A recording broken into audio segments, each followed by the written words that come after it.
I remember being at a Gravel Alliance gathering. I don't know what those are called. Jamborees or something. But what is a group of Gravel Alliance people called? I think we're a pod. A gaggle, because they're not allowed to talk about it. A gaggle. Actually, Nick and I will have to come up with a better term. So we don't seem to agree on that.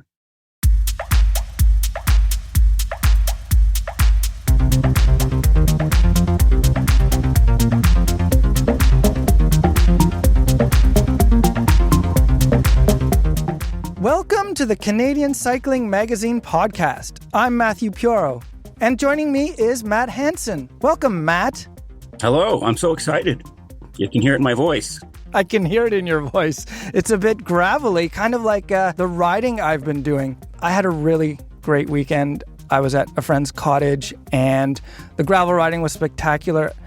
I always seem to discover like new routes. There's an ATV network there that's just spectacular. And also bug bites. I've got a ton of bug bites. Oh yeah, it's bug season, isn't it? Up there at least. It was fierce north. North of the big smoke, there wasn't enough smoke to keep away the bugs, eh? Right on, eh? You got out for a bit. I saw some good rips on your Strava.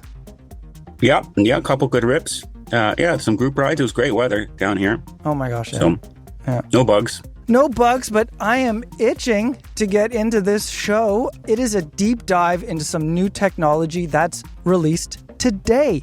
It is the new Shimano GRX Di2 group set. For this launch, I spoke with two folks from Shimano who have been on the show before. They are Nick Legan and Dave Lawrence. Nick is the road and gravel brand manager at Shimano, and Dave is the road and gravel product manager. With those two, I get into the specifics of the new group set. We also discuss what might be yet to come for GRX, and we talk about how gravel riding and racing and technology have been changing rapidly throughout the past few years. But before my big chat with Nick and Dave, Matt, we are going to speak with someone you and I know very well. He hasn't been on the pod before, but he's been helping to build Canadian Cycling Magazine well before you or I started here. Okay, let me guess. Andre.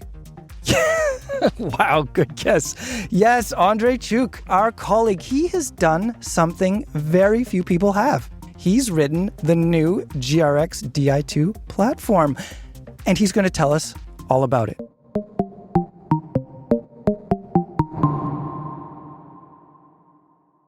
Welcome to the pod, Andre. Long-time listener, long-time man behind the scenes. Thanks for having me on. It's great to be here. How long did it take for you to get on this podcast? How many years? I've lost count.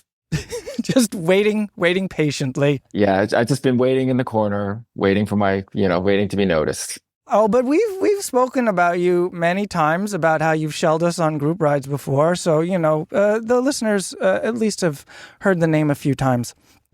Now, while I was getting bitten by mosquitoes north of Toronto, you were well south. Can you tell us where you were? Yeah, I went down to Nevada, just outside of Carson City last week and into the weekend to see the new Shimano GRX Di2. Shimano hosted a media camp there to show the new group set and give us a chance to put some pretty good time, decent amount of time riding the new group set. So I got the chance to do a gravel race down there, Stetna's Pay Dirt, which is a race put on by Pete Stetna, who's a currently top gravel racer, and really put the new GRX through his paces. How was the race? It's a really cool event. A slightly unusual format. Instead of just a straight up race from the gun to the flag, it's a timed segment race. So there are two distances: the long course, which is about 110 kilometers or so, and medium course, which is 90K or so. And that's the one that I did. And so the long course has 3 time segments and the medium course has 2 time segments. So similar to an enduro race, only your time on the time segments count. On the medium course, the first segment was about roughly 30 kilometers long. And then the second segment is about 15 kilometers. So pretty long, but in between you get to hang out with your friends, chat, ride easy, and, eat and drink and and not be suffering like a dog for the entire day, just for those segments. That's sort of civilized. And then you just give her in those 2 sections. Yeah, it's a really fun format. It really lends itself to both, so that you get a chance to push yourself on the segments, but then, you also get to enjoy like riding with your friends and spending some time together instead of like, trying to like push and make time everywhere. Of course, when those segments start, though, then you're not friends anymore, right? You're knocking them over and using your elbows, right? You're going to get out of my way, right? Well, I mean, maybe that's the fun of the race. For myself, certainly, I was just trying to do the pace that I can do. I was going to say 30 clicks is a long segment. I've done the Grand Fondo Mont Tremblant had a similar format, and they were much shorter segments. So pacing yourself for 30 kilometers is on gravel. That sounds pretty, pretty serious nonetheless. Yeah, it's hard. It's a real effort. It's not like the Grinduro races where the segment's only like a few kilometers long. Like this is, you're really working for a sustained period of time. There can be some pretty gnarly spots. Was it technical at all? Yeah. So the course is the Nevada, so in and around Lake Tahoe region. So it's the high deserts, and it's like very rocky, chunky vista. Like the first segment is a sustained grinding climb. You end up gaining about 500 meters in elevation roughly. And it starts out like relatively, it's about 5 or 6% average, but, hidden in that average is lots of sharp little rises, and the terrain is quite bumpy and rocky. So it's a real grind to sort of maintain your momentum. And then it flattens out, but still a bit of a climb near the top that flattens out to maybe like 2 or 3%. And about 2/3 of the way through, you crest the top, and then you do a very long, fast descent. At least it felt really fast to me. It starts out being maybe a little bit chunky, like not terribly chunky where I thought like, oh my God, I'm going to die. But, definitely you have to pick your lines and be, a little bit careful that you don't overcook it, and hope that you don't get a flat. Having flat tires definitely is a benefit. I was looking at some of the mountain bikers pretty enviously as they pass me on the descent, especially near the tail end of this descent when it opens up into a pretty long sandy stretches where, yeah, like it's just trying to pick the right rut to ride and try not to get bogged down. And the funny part is some of those trails are probably ridden mostly by mountain bikers too, right? And here you are on a gravel bike with a suspension. It's like, oof, Yeah. And then, the second segment is it's like old school MTB trail, like super fun, super flowy, and, like actually less rough than the first segment. Like it was really smooth, hard pack mostly that you just kind of takes you through a series of gentle switchbacks that winds your way up to sort of the top, and then it brings you back down. And yeah, it's only just like the opening section that's like pretty sandy and again, a little bit tough, but like you pretty quickly get onto the single tracks and it's a really flowy, good time. Now, tell me what you were riding. Tell me about the setup.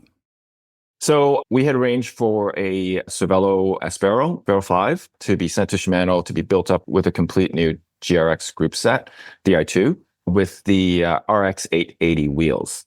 And I chose the Cervelo because it was actually a bike that I tested when they launched it a few years ago. And I'd actually spent a good full season, like solid 4 months of the summer, riding it a lot, doing, a lot of gravel events. So it was a bike that I was pretty familiar with. And I wanted that because I wanted to be able to focus on the group set itself and not be distracted by riding a new bike. Mm-hmm, mm-hmm. And tell me about the group set that you had on it. Like, tell me about some of the features of it and the cassette, the chain rings. What did you have there?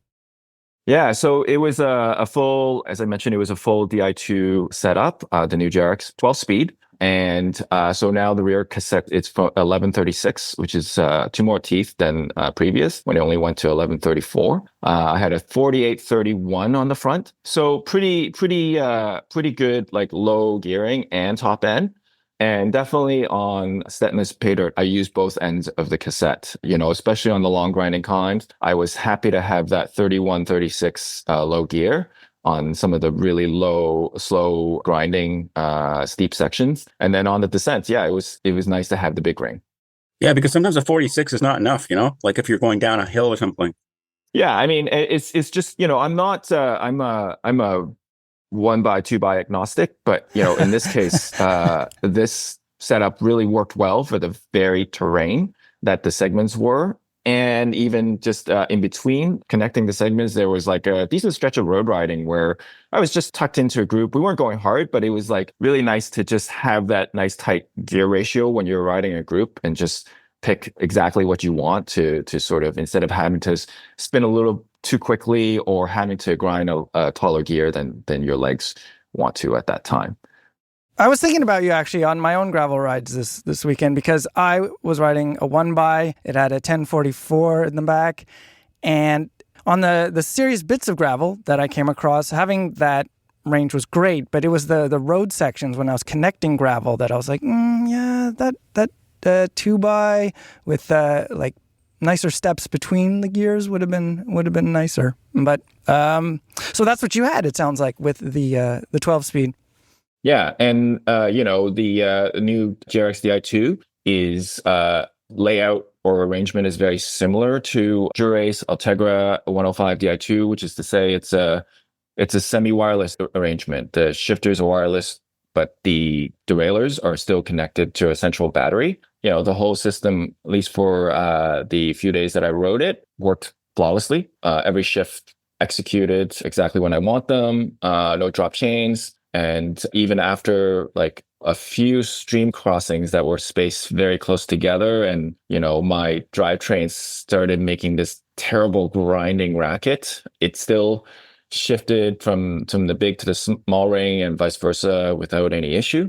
Eventually it kind of worked itself out. I guess, the grit kind of got ejected or something, and after like 5 kilometers or whatever, it quieted down again. But yeah, while it was making that terrible racket noise, it was still working well. So, and the new brakes too are also very similar to, actually, it's not similar, it's the same. The GRX brake calipers are exactly the same as the Ultegra calipers. They're badged slightly differently, but other than that, they're identical in every way. And they have slightly greater 10% spacing than before. And then along with the servo wave brake feature in these shifters, in the hoods, it really gives a very nice progressive braking feel, and still with plenty of power. How did you find the hoods themselves, like in terms of comfort and control when you're in the hoods, then maybe in the drops again, and the braking? So the hoods themselves visually look very similar to the previous GRX. It's still pretty long with a bit of a hook or recurve near the front that the joint between your thumb and fingers would kind of rest against. And they've also tilted the levers a little bit or canted it a little bit to work better with the flare bars that are now increasingly common on gravel bikes that more and more people are running. So it matches the flare a lot better, and you don't have that kind of blocky angle or corner of the hoods in your palm when using it with a flare bar. Aside from that, it's pretty similar, except for the front of the hoods, it's slightly bigger than before because they have to house the batteries for the wireless shifting. But in the hand, I would say that it now comes very, very close to what the 12-speed Dura-Ace and Ultegra hoods feel like. Like, I've been riding 12-speed Ultegra for the last couple of years, so I've spent a lot of time on it and very familiar with how they feel. And these are very close. Whereas the previous version, I particularly found the top hook of the hoods maybe just a little bit more aggressive than I would want, because this is a little bit not quite as recurved. It feels better to my hand. The one place I find is that underneath the hoods on the GRX, there's just a smidge more space for your 3 fingers than the Ultegra hood. I tried this at home once I got home with the bike, and had it next to my road bike with the Ultegra hoods, and my 3 fingers fits under an Ultegra hood fine. But I can feel just like a millimeter, a couple millimeters more space for the GRX so that they fit really comfortably. But other than that, pretty similar. The one thing I'll say with the GRX hoods is that there are ridges or ribs on the top, so they don't feel as good bare hand as the Ultegra hood. I definitely wanted to and did wear gloves for Stetnus pay dirt. After the shakeout ride, I made sure that I wore gloves for a race day. I think that that's something that I will do when I'm riding GRX And if it was my personal setup, I think I still prefer like a slight preference to the Ultegra or Dura-Ace shape hoods. That really fits my hand. And if I was building up my own personal bike, I might actually pair the GRX drivetrain with like an Ultegra or even 105 hoods, because now they're wireless and they're all cross compatible. So you can do that. Andre, I totally dig this deep dive into the new group set. We're actually going to get even deeper in just a moment, but like Matt, as you and I both know, this is what we love about Andre's insights into gear, his ability to get like super into it. And yeah, I appreciate that. And readers, listeners, you're going to see more of that on the website and in the magazine in the weeks and months to come.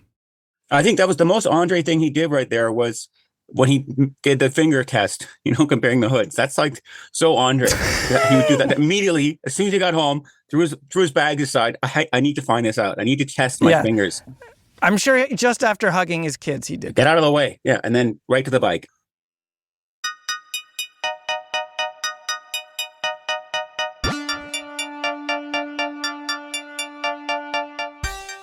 This episode of the Canadian Cycling Magazine podcast is supported by MS Bike. This season, MS Bike is putting on 11 events across 7 provinces. What's cool about all these rides is that each one is unique. Take the Airdrie to Olds, Alberta tour, for example. It's a 2-day event running June 22nd and 23rd, and it's celebrating its 30th year. The Couch in BC ride is 1 day, that's on July 13th. Over in Windsor, Nova Scotia, you can take on 2 days of riding with a range of route distances. Head out for 75, 56, or 25 kilometers, whichever is right for you. What all these events have in common is that they will support you fully. There's food, drink, roadside help, and first aid. You just need to bring your bike, helmet, and the determination to keep on pedaling. If you haven't already signed up for an MS Bike event, you should do so right now. Did you know that on average, 12 Canadians are diagnosed with MS each day? You can help. Head to msbike.ca, register for one of the 11 unique rides, and start fundraising.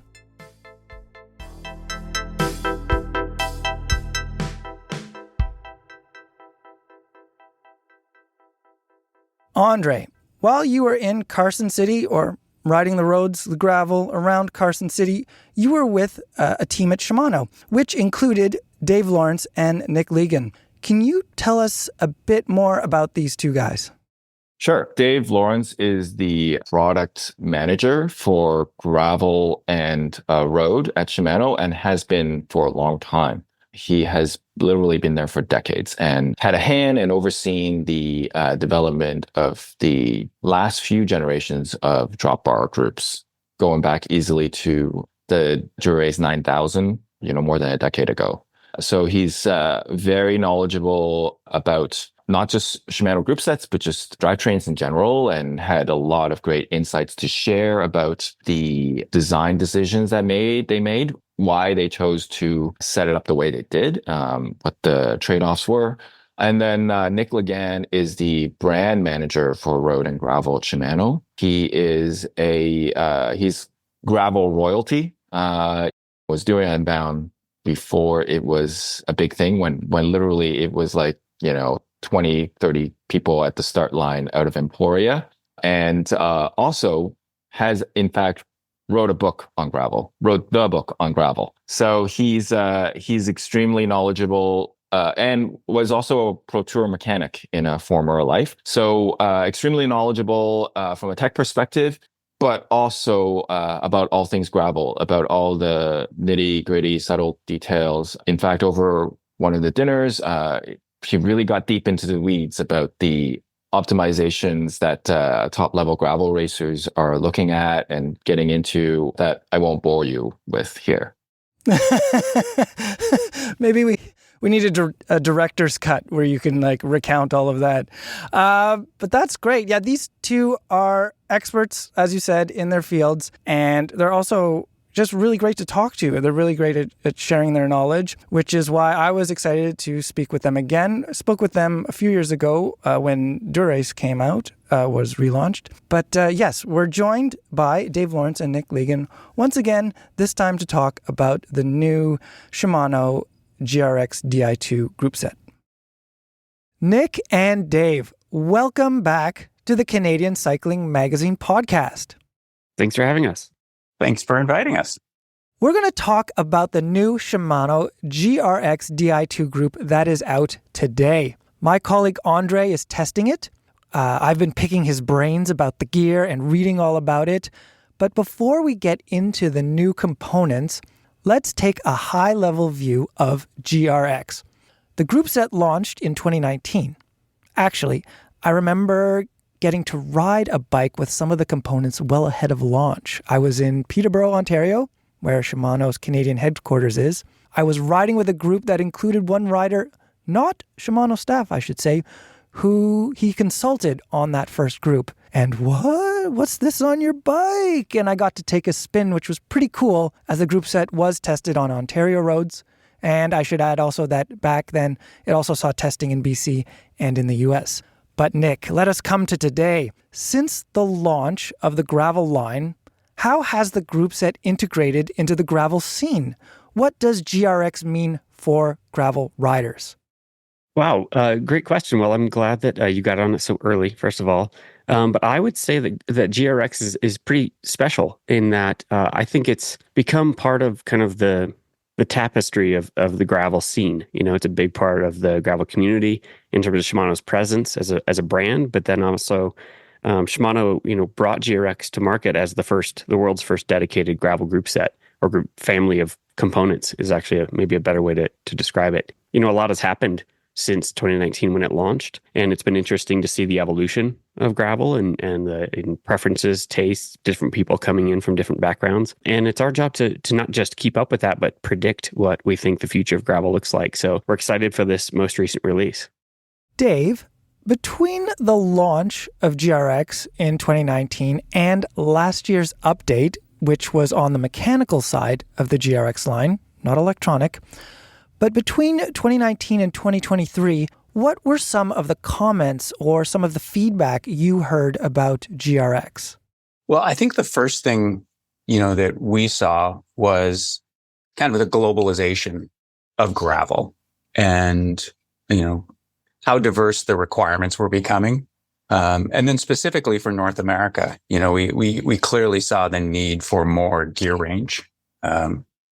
We think we had nailed a few things like ergonomics of the STs, having the wider chain line to give more tire clearance, but the gearing itself needed an updating.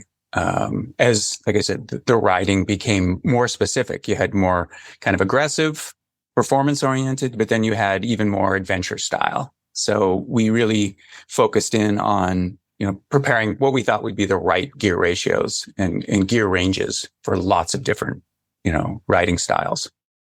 I want to get into gear ranges and riding styles a little later, but I know that with your top road group sets, Dura-Ace, for example, you work closely with pro riders. Dave, what types of athletes do you work with for GRX? Are they hardcore racers, or do you check in with other types of riders? It's a combination, but the actual testing of prototypes we've typically done within our what we call our Gravel Alliance. So they're a mix of professionals as well as more seasoned adventure riders. They're the ones that get to test the prototypes. But then, of course, we're always in the market. We're always riding in different environments, in different races to see what's going on and how people are using the product. So, like I said, getting a general overview of how it's being used, but then at the specific prototype level, we typically use our Gravel Alliance members for that. Yeah, and some of your Gravel Alliance members are based in Canada and they're based across the US, and they do a variety of rides, I guess. I remember being at a Gravel Alliance gathering. I don't know what those are called. Jamborees or something. But what is a group of Gravel Alliance people called? I think we're a pod. A gaggle, because they're not allowed to talk about it. A gaggle. Actually, Nick and I will have to come up with a better term. So we don't seem to agree on that. Anyway, it was amazing to see the different setups that those Alliance members would have, from curly bars to straight bars to 2x to all sorts of combinations, really taking advantage of the range offered through GRX. But I want to get to the update, the GRX update from 2023. This was mechanical, as I mentioned, and one of the big new things was the 12-speed cassettes, but there were also new levers, new brakes for the RX 820 series, new cranks, new derailleurs. Some of those components are part of this new Di2 set. I believe the brake calipers are the same, as well as the crank sets. Dave, is that correct? Absolutely. As well are the rotors and the cassettes. The brake calipers, if I remember from last year, have a 10% wider clearance than the previous model. This is a figure I've also seen with the 105, Ultegra, and Dura-Ace components. This space, this clearance, keeps things quiet after braking. Dave, can you tell me about that number? Was that an easy improvement to make across the group sets? Well, it was a combination of things. So it was at the caliper, and it was also at the what we call the ST lever. Basically, it's creating a complete system. And so it's not just an improvement at the lever. It's not just an improvement at the caliper itself. It's really balancing the kind of the power that you're getting throughout the whole system. So there is some incompatibilities with previous gen stuff because of how the fluid gets pushed through the system in a different way to allow for that wider pad clearance, but then a quicker engagement is part of the new system as well. Not only do you get more pad clearance, but you get an actual quicker engagement and then kind of a nicer modulation through the power stroke of the lever. Okay, let's get to the new stuff of the GRX Di2. We'll start at the front of the bike with the levers. Actually, while they're new, there are some familiar things there. There's 2 coin cell batteries, CR1632, and we've seen these in other levers that Shimano has put out. It sends these batteries power the signals to the rear derailleur for shifting. Now, Dave, correct me if I'm wrong, but it's the rear derailleur that then relays the signals to the front mech? Is that how it works in a 2x system? Yes. So in the past, like 11-speed systems, the brains were in the battery. And now that moves to the rear derailleur. So kind of the central command center is now the RD. And you've got not only that control, but you've also got your wireless capabilities. So not only wirelessly talking to the shifters, but it also wirelessly will talk to your smartphone, wirelessly talk to your Garmin or Wahoo cycle computer. But then the system itself is actually wired in the rear triangle. So the signal isn't wireless between the rear derailleur and the front derailleur. It's a wired connection. And that's going through the battery that's in the seat tube or the seat post? Correct. So that was a change with the new 12-speed wireless is there's now 3 ports in the battery. You have a direct connection from the battery to the rear derailleur, and then a direct connection from the battery to the front derailleur. And then you have a third port because Dura-Ace, Ultegra, and new GRX Di2 have the option to be hardwired if you wanted to. Let's go back to the levers. They're designed to work with flared bars, which are ubiquitous on gravel bikes. Nick, can you tell me more about that element? Absolutely, yeah. It's been an interesting change. That's one of the evolutions I was kind of alluding to earlier. As you say, flared bars are ubiquitous. They're everywhere. But what's really interesting is trying to design for kind of I don't want to say the average, but there's a big spectrum of the amount of flare that people are riding. And we had some feedback that with the 11-speed era Di2 levers, while universally loved, there, depending on the flare you were running, there was something of an edge as opposed to a larger surface for your palm. And so in cross section, the RX 825 lever is a little bit rounder, actually, where the 11-speed era was a little bit more squared off.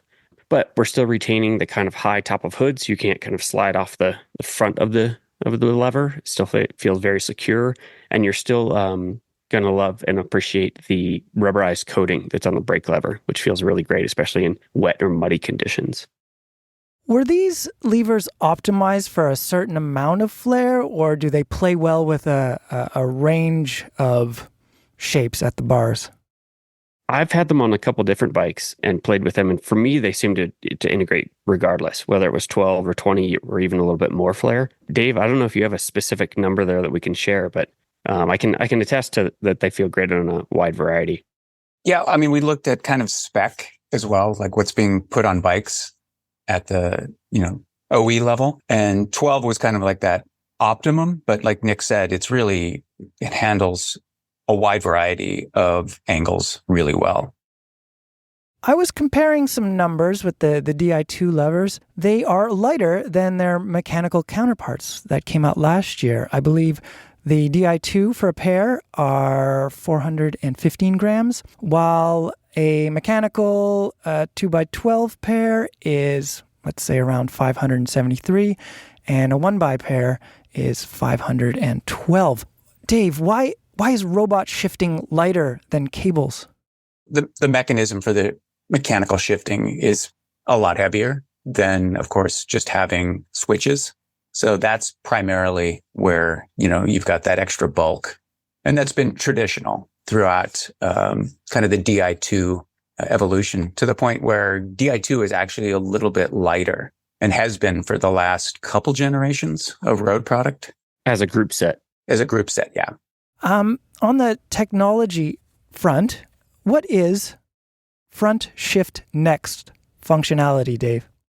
So that is actually a new feature that we're introducing with new GRX Di2, but it is actually going to be something that you can upgrade any of our new 12-speed Di2 levers. So what it does, it's a system where you can reprogram one of your switch buttons, on your ST lever. So like where we have, two, typically on the left side of lever, you have kind of an up and down shift on the main lever. And then you have a third auxiliary button on the top of it. Now you could just take one of those buttons and program it for front shift next. And basically it's an on or off. So it just toggles between the different positions. So it's just really, one, up or down. And so it could free up another button if you want to use that extra button to, say, navigate your cycle computer, or you could use it for other functions within the kind of the Di2 ecosystem. Interesting. So then using this example, you have this button that you can program any way you want. Nick, what would you program into that button? Well, I use my third button. I use it to scroll through the screen on my Garmin or my cycle computer. And then often, depending on the bike, I often use the other third button, so to speak, as a function button, which is a little bit of an Easter egg. You can assign that so that it's basically performing the same function as the button on the rear derailleur. So if you wanted to do an on-the-fly adjustment of your shifting, for example, you could do that. But yeah, I typically connect to my cycle computer. Now, Nick, what inspired the front shift next functionality? Well, we've spoken about front shift next internally. We didn't call it that, but we talked about the opportunity for that for quite some time, to be honest. If you think about it, it's something that only an electronic drivetrain could do. And of course, only a 2x electronic system. So I think it only makes sense to just have that toggle idea and free things up. The other thing to remember is that there are people that aren't like us who ride bikes, for example, para and adaptive athletes, and they might need to have braking, front and rear shifting on a single brake lever or ST lever. Similarly, we have options like the 105 ST that only has two buttons. So you could then free up that second button to do more of these accessory functions, so to speak.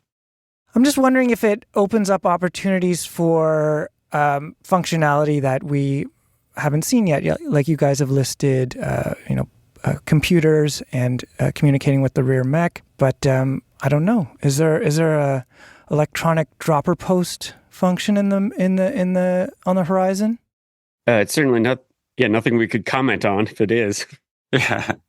But one other option is, as you're seeing more e-road and e-gravel bikes, our system, when you connect it to our drive units, you have the ability to control the assist through either the auxiliary buttons, or you could reprogram, the left side shifters to also work as your assist buttons.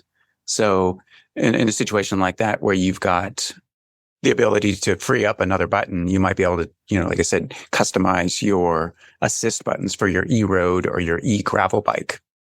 Okay, now let's jump to the derailleurs. We've talked about the rear mech, but how does the shifting speed and power compare with road derailleurs? Dave, maybe you could speak to that.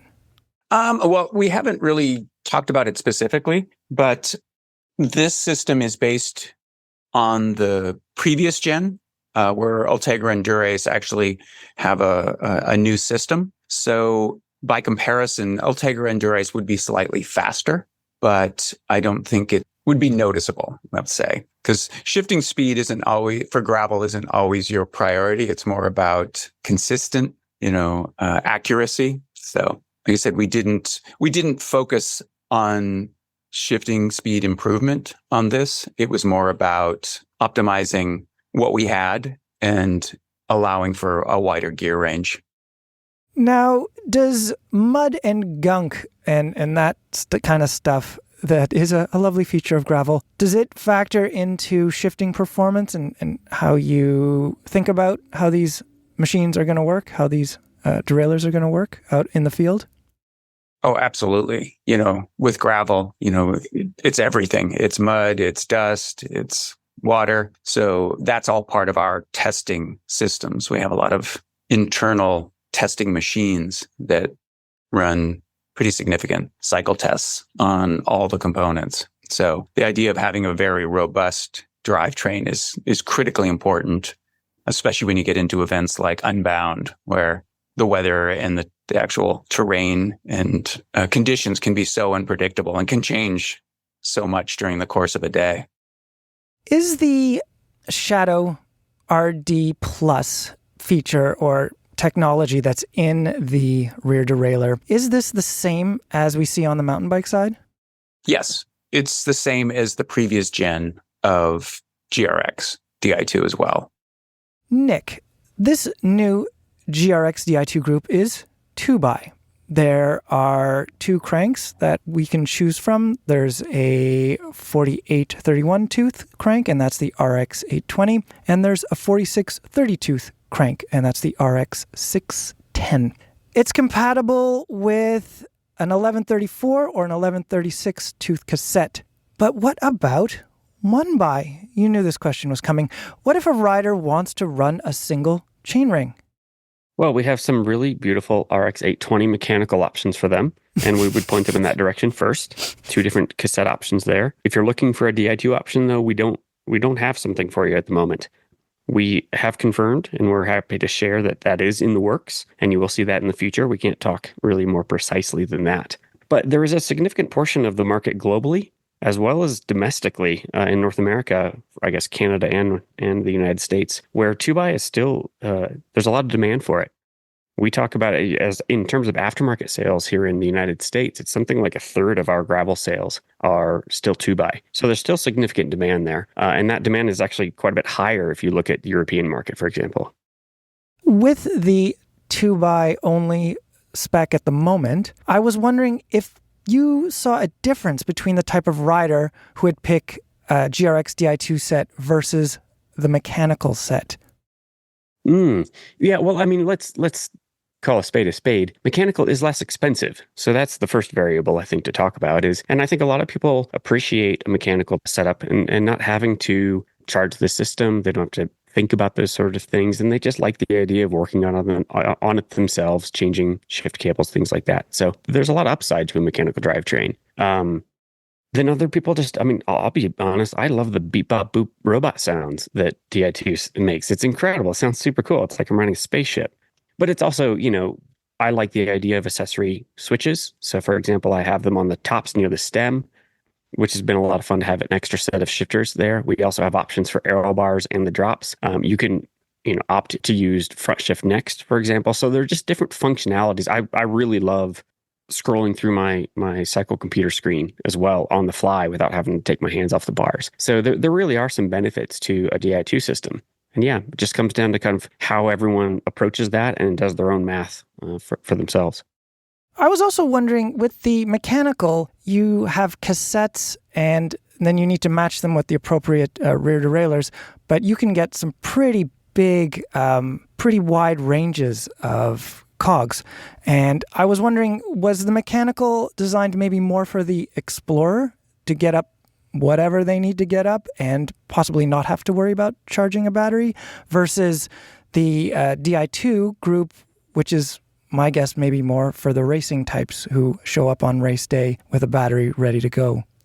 Oh, that's a great question. Dave might be able to speak to that, but I would say that, yeah, I mean, again, depending on your background and the sort of riding you like to do, that breakdown of do I have to charge my system or do I want to just be able to field repair, for example, if they're really, well, I hope they aren't, but if they're falling down and hitting things, they might want the ability to carry spare derailleur and shift cable, who knows? But I would say what's interesting is that the background of the rider often does dictate whether they're looking at a 1x or a 2x. We typically see that a lot of mountain bikers are definitely opting for a 1x, and people coming from more of a road background are looking for a 2x.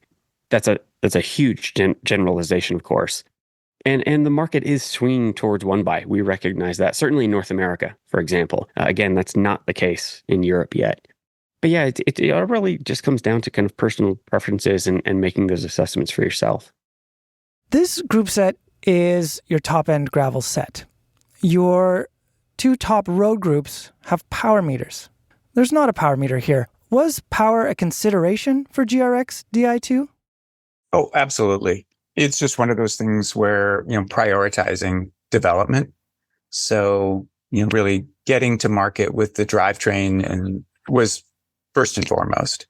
Of course, we'll continue to study power meters for the gravel market, but we also have kind of intercompatibility between the systems. So you'll see some of our sponsored racers that will be running a Dura-Ace or Ultegra front drivetrain with a GRX rear drivetrain, for example, and that allows them to use a power meter. You actually just anticipated my next question, because I want to know more about compatibility and how much I can mix and match between road groups and gravel groups. I'll jump in there. I mean, to say that there's a lot of intercompatibility there. My personal gravel bike has a Dura-Ace power meter, a Dura-Ace front derailleur, and then the rest of it is GRX. I know people who are building GRX bikes, but they want road ergonomics. They prefer that to the GRX ergonomics. Again, personal preference. So they're running like an Ultegra or Dura-Ace lever and brake set, and that will pair seamlessly with a GRX rear derailleur. So all sorts of options there.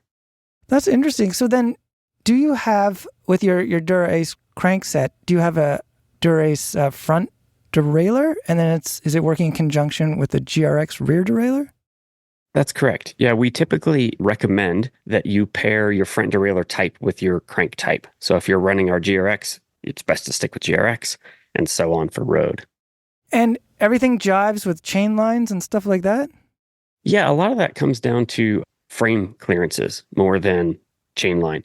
Yeah, I mean, my bike happens to clear a 50-34 with the Dura-Ace power meter, and I have no issues there, so it works pretty well. Along with the new group set are a limited edition set of gravel pedals. They are XT pedals, but with cool graphics, cool new graphics. Why are these your pick for gravel? And I ask because you have a gravel group set. Shimano has gravel shoes and gravel sunglasses. Also, there's quite a difference between cross-country or cyclocross racing versus a 200-mile gravel event. And on top of that, I know many elite gravel riders opt for road pedals because the wider platform can serve them better on long distances. So I'm going to toss this to you, Nick. What is the thinking behind pairing the SPD M8100 pedals with the GRX Di2 group set? Yeah, that's a great question. To be frank, what it really comes down to is that an 800 series GRX is the equivalent to an XT or an Ultegra in terms of quality and pricing. And so an XT pedal is what we've always kind of recommended as a pairing with a GRX if you're looking for a double-sided 2-bolt, SPD shoe and pedal combination. And that's what it comes down to. I mean, people, if they're looking for something a little bit lighter and a little lower stack, they can play with an XTR pedal. And of course, as you said, we do have people riding road pedals and shoes from time to time. But the thing that to keep in mind is that GRX is really designed around the average consumer. While our elites, of course, use it, it was designed with the average user in mind, which is a kind of a fundamentally different approach to development. And I say that because we want to be realistic in terms of what we're asking in terms of their personal finances when it comes time to make their choices about what componentry they'd like to run. And the XT pedal it's actually something, it should be in a Hall of Fame. It's one of I don't know how, if you have a set, I have a set that's 12 years old. I don't think I've probably neglected them. But they're just so incredibly durable. So it's a great pedal as a platform, no pun intended, upon which to then apply our United and Gravel graphics. So it's just kind of a fun celebration piece for our GRX and United and Gravel campaign. The discipline of gravel has evolved a lot. And Nick, I know you're a keen, close observer, and you've been following the gravel scene for a long time. How have changes in the discipline affected the GRX group set? Well, I mean, the group set has evolved. I think what I would say is that GRX out of the gate back in 2019 did a pretty amazing job of nailing, in particular, the 2x gearing. I think the 4831 and the 4630 chainring options really struck at a desire in the market for lower gears, especially if you think about as we get larger tires, and tires continue to get larger. I mean, I would say in 2019, the default was maybe a 38 or 40, and we're seeing even elites racing on 50s or 2.1s and 2.2s. So tires are getting larger. It's important to take that into account when you're looking at your gearing, because it's pretty easy to get over-geared when you keep getting bigger tires. So that evolution has been pretty interesting. I also think that gravel it's continuing to segment. We're seeing now kind of adventure-oriented bikes, more race-oriented bikes, more kind of in the middle, you can dabble in both. And I think we're going to continue to see that segmentation increasingly defined. I mean, all-road is much more of a category than it's ever been before. And at events, we're seeing what I would argue is just, it continues to be a wonderful place for people of any background and of any ability level. I'm certainly seeing that. We're seeing the elites get faster and faster. I mean, it's insane to me how quickly they're going. And that's great because it also means that the rest of us can train at whatever level we can train at with our 9-to-5 job and our family and our other responsibilities, and we can still go just enjoy the heck out of riding gravel. Dave, this next question's for you. I'm always fascinated by the way technology evolves and migrates within a company.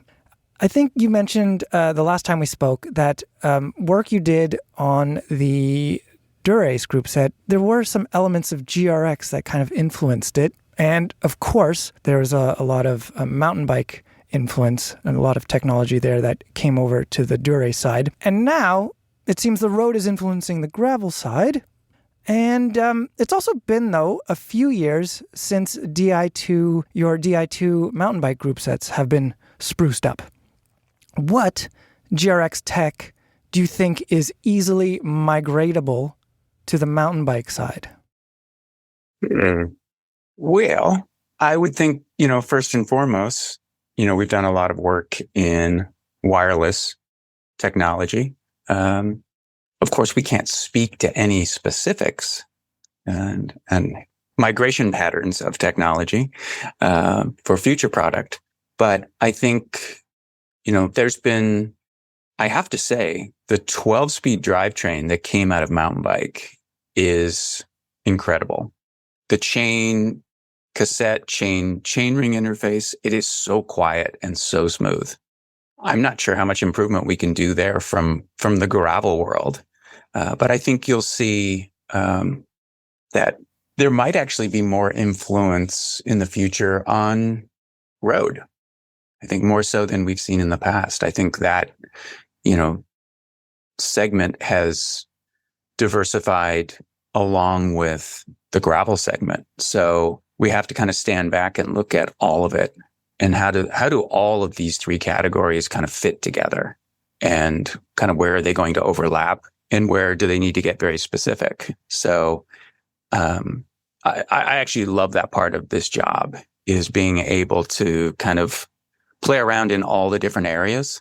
So, and like I said, mountain bikes are becoming very specific in some ways, whereas I think road and gravel tends to be more, I would say, versatile, general, because the requirements of mountain bike are becoming so much more focused on downhill, and gearing is less and less of the priority.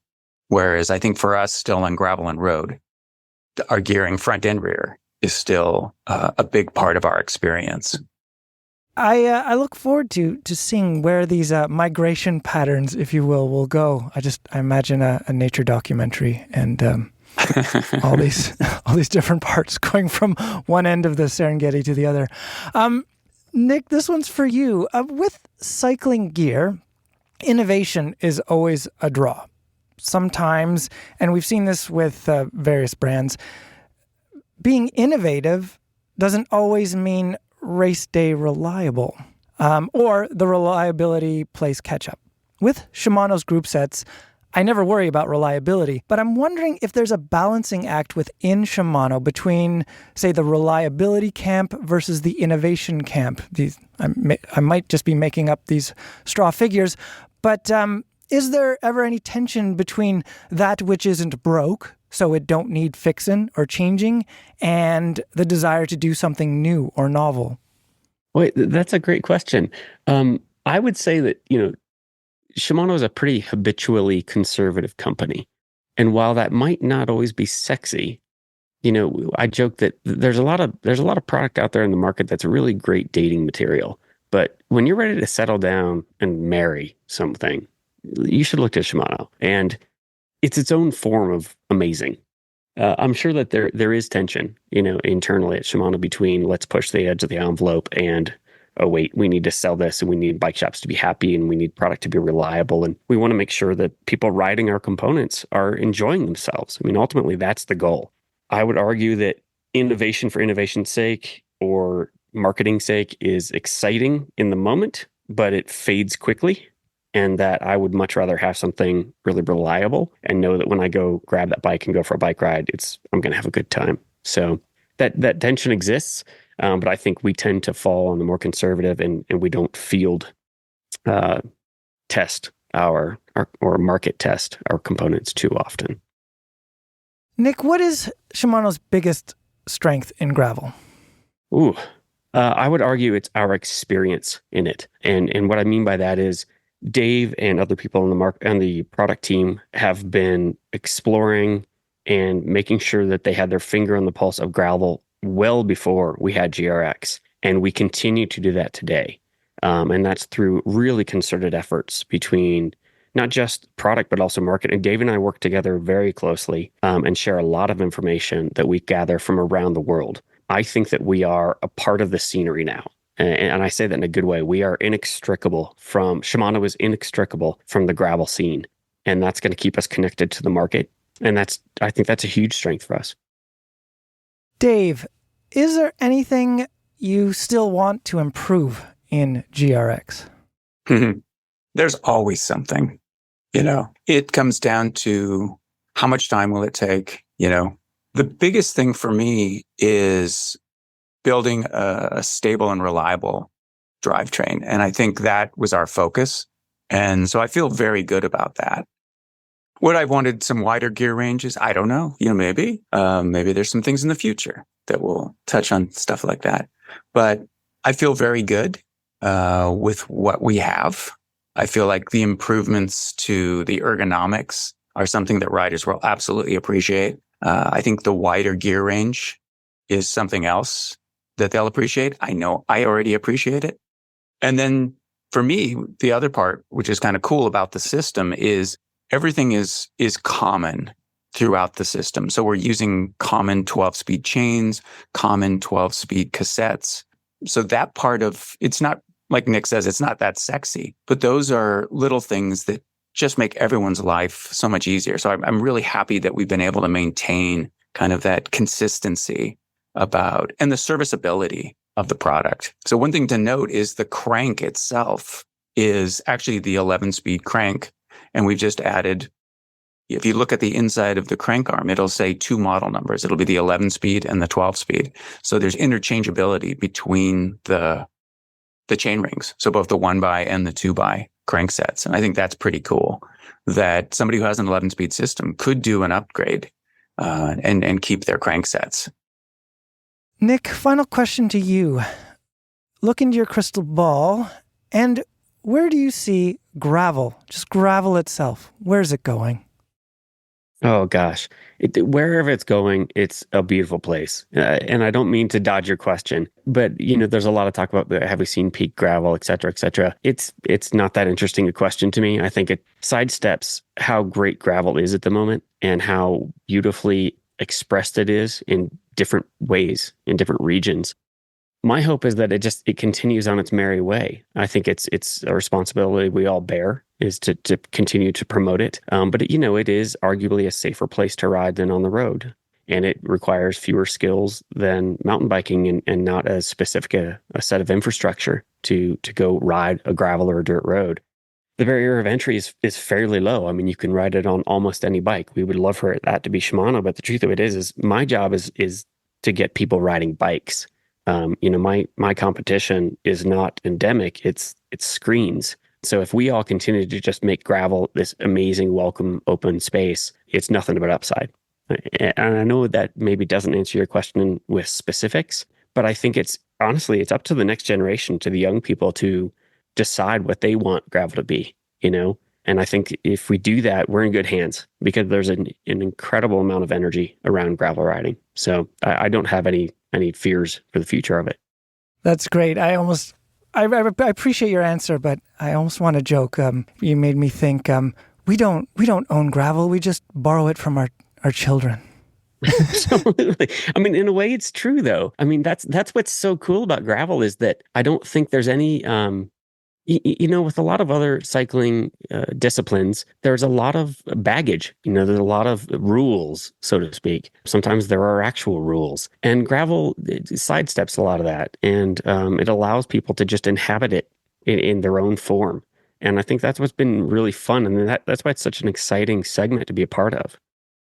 Well, Nick and Dave, thank you so much for coming to the Canadian Cycling Magazine podcast. I always enjoy our chats. And I'm, like I said earlier, my colleague Andre is testing the new groupset, and I'm going to do my darndest to borrow his bike when I can. And because it's gravel, I can wear any length of sock I want to. Thanks for having us. Thank you very much.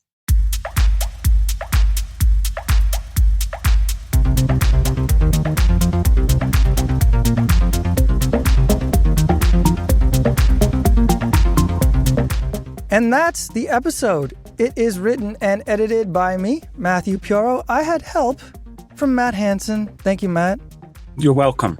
I had even more help, though, this time from Andre Chuk. Thank you, Andre, for helping out and, sharing all your insights. This was fun. Thanks for having me. And, I can't forget Terry McCall, who's always has his influence here with his knowledge on pretty much every cycling discipline, even though he wears mostly the mountain bike hat. This episode of the Canadian Cycling Magazine podcast is produced by Adam Killick. He does the music too. Also, thanks to Ontario Creates for its support. So, Matt, you got a gravel bike. You going to take that out soon, or you going to stay road for the next little bit? Actually, it's funny you ask, because this weekend there are 2 races, 1 road and 1 gravel. Ah. I think that not everyone's stupid like me and doing both of them, but because I have no self-awareness, I am. So I'm pretty sure the gravel race, I'm going to wake up and feel like a truck ran over me and then go do it. Because the race before, the Saturday race on the road is kind of hard. Nice. Wow. That's hardcore. Yeah, I mean, I might also just not go on to the Sunday race, but I probably will, knowing me. I think you will. And then you will probably regale us with stories and any changes in your FTP. Probably. You can probably, that's probably right. But I'll have an excuse at least, right? If I don't do well on Sunday, because I did the race the day before. It's smart. Yeah, that is sandbagging to the nth degree. That's amazing. You're welcome. All right, ever creative Matt Hansen. And again, thank you, Andre. Thank you, everyone, for listening. Please rate and review the show. Give us a star. 5 of them, actually. 5 is the right number. And stay safe, everybody out there, when you're riding. And we'll talk to you later.